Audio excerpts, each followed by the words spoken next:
Hi, it's Dr. A. David Smith, and I want to talk to you a little bit about courting versus dating. Those two terms are often used interchangeably as though they are the same thing, but courting and dating aren't the same thing. And so I really want to clarify what we mean by courting and dating. Now, courting is definitely a type of dating, but it isn't dating in of itself, or they aren't the same thing. So, and another thing I want to kind of clarify is that courting a person does not mean spoiling that person. Because I'm courting you does not have come with an obligation that I'm actually going to be spoiling you also. But we'll talk a little bit more about that a little later. So courtship or courting is a more serious and traditional form of getting to know someone than dating is. It involves kind of getting to know your partner with the end goal of marriage. And so one of the biggest key differences between courting and dating has to do with the end goal.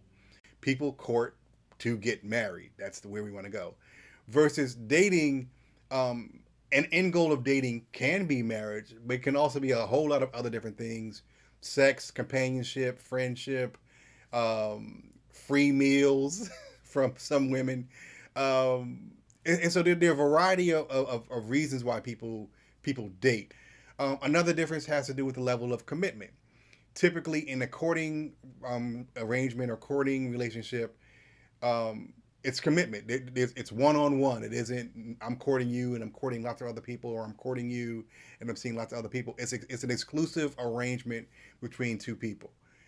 Versus dating, we know is can be anything but that. It can be lots of different partners at lots of given times, sleeping with lots of different people. So once again, there isn't necessarily that commitment in dating that you regularly see as an inherent part of courting. So once again, the level of commitment differs.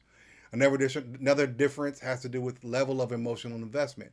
Typically, with once again with courting, with the goal being marriage, there's a greater level of vulnerability that you see earlier on, a sharing of feelings, a willingness to develop feelings, an openness to that.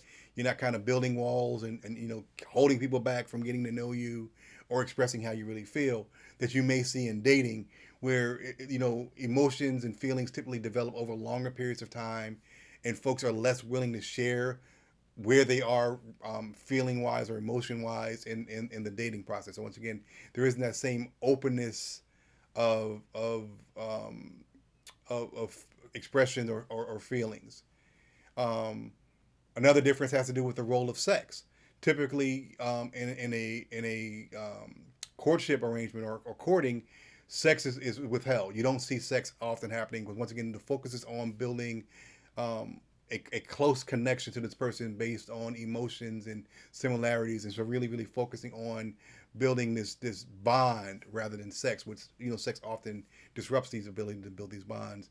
Versus in dating, you can see sex occurring as early as the first date.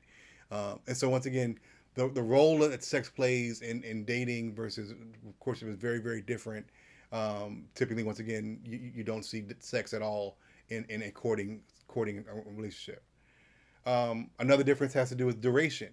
Typically, courting is of a fixed duration. Typically, you'll see around a year or so, maybe a little longer, maybe a little shorter, but typically there's a finite time to figure out what we need to know to be able to say, will you marry me? And the answer being yes. And so it's typically a finite fixed period of time versus, dating.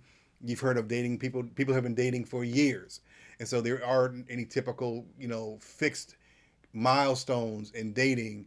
It'll last as long as the two parties are willing to have it last. So it isn't the same as the duration for courtship.